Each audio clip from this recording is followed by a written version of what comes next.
नमस्कार दोस्तों, कलयुग के चमत्कार संतों की वाणी में आप सबका स्वागत है। दोस्तों, इस बार पूर्णिमा 2 दिन 3 जून और 4 जून की आ रही है और लोगों में संशय बना हुआ है कि वे पूर्णिमा का व्रत किस दिन रखें। तो हम आपको बता दें कि व्रत 3 जून को रखा जाएगा, क्योंकि पूर्णिमा का व्रत चंद्र व्यापनी पूर्णिमा तिथि में रखते हैं, यानी वो तिथि जब चंद्रमा पूर्णिमा तिथि में उदित हो, और ये तिथि 3 जून को बन रही है। लेकिन 4 जून को पूर्णिमा तिथि का स्नान और दान पुण्य के लिहाज से शुभ है। पूर्णिमा के व्रत रखने वाले चंद्रमा को अर्घ्य देने के बाद ही अपना व्रत खोलते हैं। इस दिन चंद्रोदय का समय शाम को 6:39 पर होगा। इस समय आप अर्घ्य देकर अपने व्रत का पालन कर सकते हैं। पूर्णिमा का दिन देवी देवताओं का दिन कहा जाता है। इस दिन व्रत रखने से घर में सुख समृद्धि आती है, मानसिक तनाव, चिंताएं, परेशानियां दूर होती हैं और कुंडली में भी चंद्रमा की स्थिति मजबूत होती है। इस दिन भगवान सत्यनारायण की कथा पढ़ना बहुत शुभ होता है। दोस्तों, प्रत्येक मास की पूर्णमासी को पूर्ण चंद्रमा का और सूर्य का तथा श्री सत्यनारायण भगवान का व्रत किया जाता है। ये पूर्णमासी के हेतु चंद्रोदय व्यापनी ली जाती है। इसमें वेद पुराण, देव पूजन, तीर्थ स्नान और दान पुण्य करने से पुण्य मिलता है। यदि इस दिन चित्रा नक्षत्र हो तो तरह तरह के वस्त्र दान से स्त्रियों के सौभाग्य की वृद्धि होती है। संतान प्राप्ति व सौभाग्य आदि के लिए स्त्रियों को 32 पूर्णमासियों का व्रत करना चाहिए। यो तो किसी भी पूर्णमासी से व्रत किया जा सकता है, लेकिन अगर आप इसे शुरू करना चाहते हैं तो मार्गशीर्ष से प्रारंभ करना चाहिए तो अति उत्तम है, और अंत में इसका उद्यापन करना चाहिए। पूर्णमासी व्रत धारण करने वाले पुरुषों व स्त्रियों को प्रातःकाल 4 बजे ब्रह्म मुहूर्त में उठकर स्नान आदि करके संध्या पूजा तथा नित्य कर्म करना चाहिए। उसके बाद पवित्र स्नान में आटे से चौक पर पूर कर केले का मंडप बनाकर शिव पार्वती की पार्थिव प्रतिमा बनाकर, यानी कि मिट्टी की मूर्ति बनाकर स्थापित करें। उसके बाद नए वस्त्र पहनकर, स्वच्छ वस्त्र पहनकर आसन पर पूर्व दिशा की ओर मुख करके बैठें और उच्चारण के साथ हाथ में जल लेकर संकल्प करें। फिर भगवान गणेश जी का आह्वान और पूजन करें। फिर वरुण आदि देवताओं का आवाहन करके कलश पूजन करें, चंदन आदि समर्पित करें, कलश मुद्रा दिखावें, घंटा बजावें, गंध अक्षत आदि के द्वारा घंटा को नमस्कार करें, दीपक को प्रणाम करके पुष्प अक्षत आदि से पूजन करें और भगवान को आसन देकर उन्हें स्नान कराते हुए माँ पार्वती के साथ उनकी पूजा करें। उनका षोडशोपचार मंत्रों से पूजन करें और चंदन, अक्षत, पुष्प, धूप, दीप, सुपारी, नैवेद्य, दक्षिणा अर्पित करें, सुंदर वस्त्र समर्पित करें, जज्जोपीत धारण करावें, चंदन अर्पित करें और अक्षत चढ़ावें। फिर अगर आपने व्रत रखा है तो संकल्प लेकर प्रभु की कथा सुनें और उनकी बाद में आरती करें। इस प्रकार अपने पूजन को संपूर्ण करें। अब आइए सुनते हैं पूर्णमासी व्रत कथा। द्वापर युग में एक समय की बात है कि यशोदा जी ने श्री कृष्ण से कहा, हे कृष्ण, तुम सारे संसार के उत्पन्न करता, पोषक तथा उसके संहार करता हो। आज कोई मुझे ऐसा व्रत कहो जिसके करने से मृत्यु लोक में स्त्रियों को विधवा होने का भय ना रहे और वह व्रत सभी मनुष्यों की मनोकामनाओं को पूर्ण करने वाला हो। भगवान श्री कृष्ण कहने लगे कि माँ, आपने बहुत सुंदर प्रश्न किया है। मैं आपसे ऐसे ही व्रत को विस्तार पूर्वक कहता हूँ। सौभाग्य की प्राप्ति के लिए स्त्रियों को 32 पूर्णमासी का व्रत करना चाहिए। इस व्रत के करने से स्त्रियों को सौभाग्य संपत्ति मिलती है। ये व्रत अचल सौभाग्य देने वाला एवं भगवान शंकर के प्रति मनुष्य मात्र की भक्ति को बढ़ाने वाला है। यशोदा जी कहने लगी, हे कृष्ण, सर्वप्रथम इस व्रत को मृत्युलोक में किसने किया था? इस बारे में मुझे विस्तार से कहो। भगवान श्री कृष्ण जी कहने लगे, इस भूमंडल पर एक अत्यंत प्रसिद्ध राजा चंद्रहास से पालित अनेक प्रकार के रत्नों से परिपूर्ण कातिका नाम की एक नगरी थी। वहाँ धनेश्वर नाम का एक ब्राह्मण रहता था। उसकी स्त्री अति सुशीला रूपवती थी। दोनों ही उस नगर में बड़ी प्रेम के साथ रहते थे। घर में धन धान्य आदि की कमी नहीं थी। संतान ना होने की वजह से उनको बड़ा दुख था। एक समय एक बड़ा तपस्वी योगी उस नगरी में आ गया। वह योगी उस ब्राह्मण के घर को छोड़कर अन्य सभी घरों से भिक्षा लाकर भोजन किया करता था। एक दिन रूपवती से भिक्षा ना लेकर वह किसी अन्य घर से भिक्षा लेकर गंगा के किनारे जाकर प्रेम पूर्वक खा रहा था तो धनेश्वर ने योगी को यह सब कार्य करते देख लिया। अपनी भिक्षा के अनादर से दुखी होकर धनेश्वर योगी से बोला, महात्मन, आप सभी घरों से भिक्षा लेते हैं, परंतु मेरे घर की भिक्षा कभी नहीं लेते, इसका क्या कारण है? तब योगी कहने लगे कि निमुपुत्री के घर की भीख पतितों के अन्न तुल्य होती है। जो पतितों का अन्न खाता है वह पतित हो जाता है। क्योंकि तुम निपुत्र हो, अतः पतित हो जाने के भय से मैं तुम्हारे घर से भिक्षा नहीं लेता हूँ। धनेश्वर ये बात सुनकर अपने मन में बहुत दुखी हुआ और हाथ जोड़कर योगी के पैरों में गिर पड़ा और आर्द्र भाव से कहने लगा, हे महाराज, यदि ऐसा है तो आप मुझको पुत्र प्राप्ति का उपाय बतलाइए। आप सर्वज्ञ हैं, मुझ पर अवश्य ही कृपा कीजिए। धन की मेरे घर में कोई कमी नहीं, परंतु मैं पुत्र न होने के कारण अत्यंत दुखी हूँ। आप मेरे इस दुख को दूर करें। आप समर्थवान हैं। ये सुनकर योगी कहने लगा, हे ब्राह्मण, तुम चंडी आराधना करो। घर आकर उसने अपनी स्त्री से सब वृतांत कहा और स्वयं तप के लिए वन में चला गया। वन में जाकर उसने चंडी की उपासना की और उपवास किया।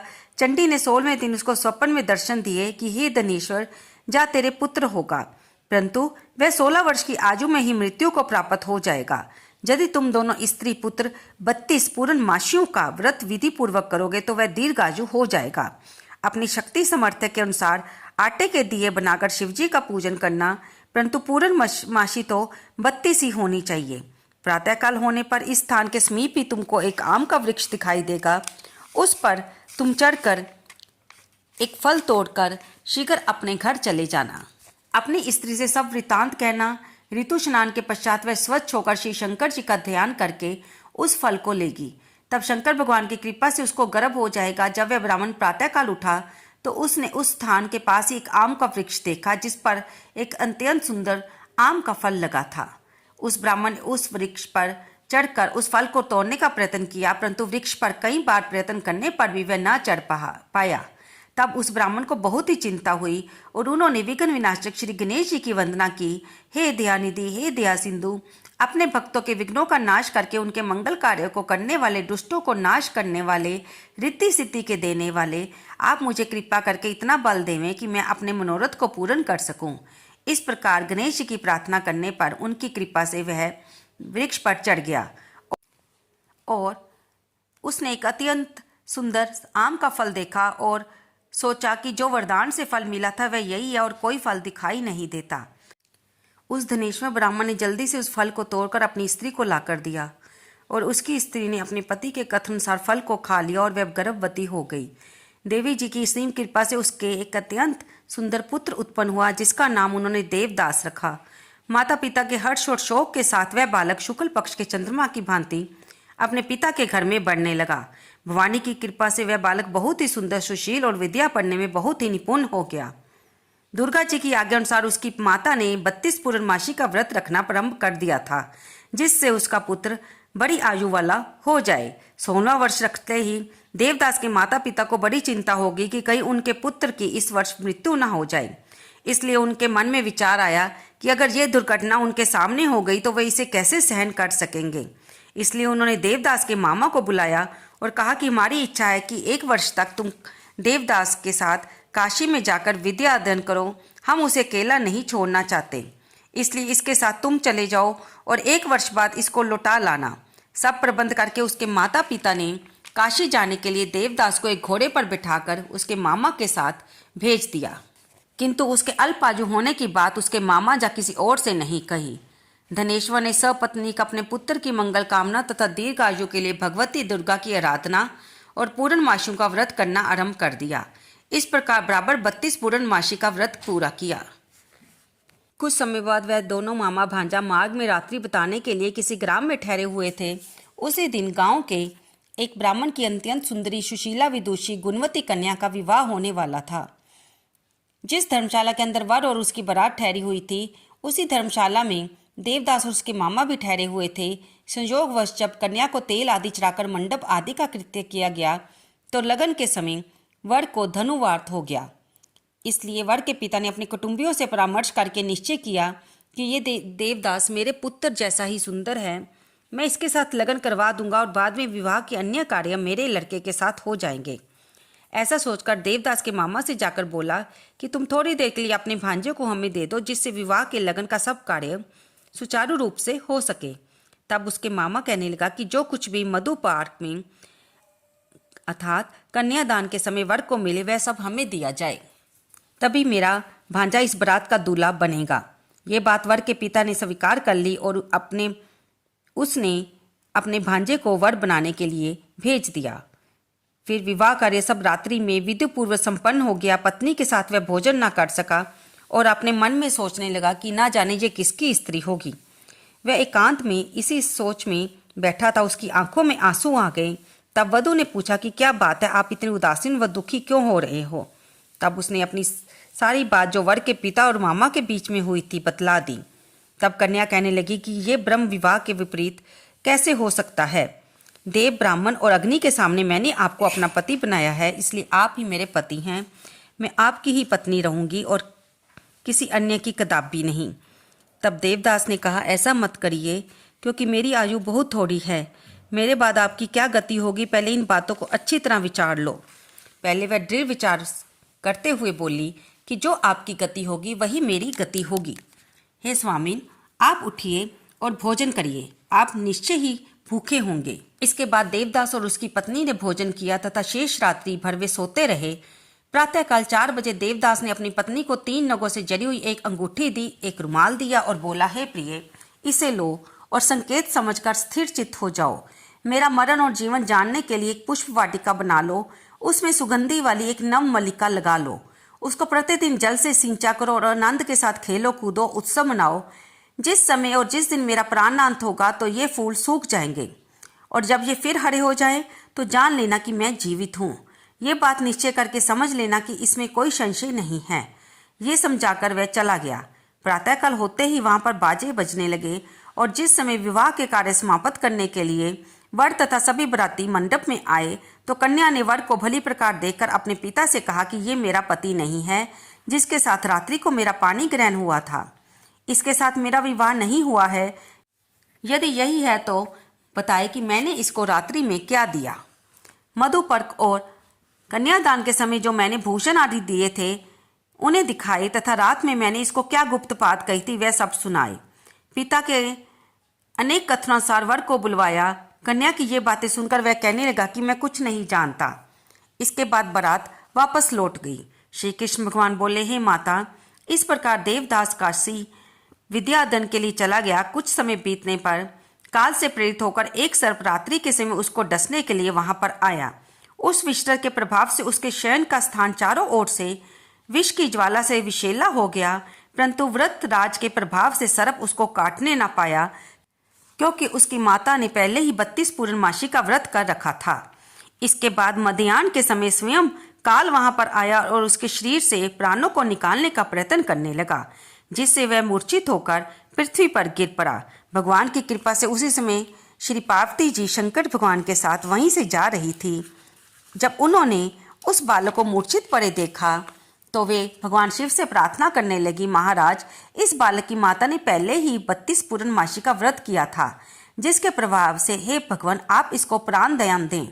भवानी के कहने पर भक्त वत्सल भगवान श्री शिव जी ने उसको प्राण दान दे दिया और इस व्रत के प्रभाव से मृत्यु को भी उसे छोड़ देना पड़ा और वह स्वस्थ होकर बैठ गया। उधर उसकी स्त्री उसकी प्रतीक्षा किया करती थी।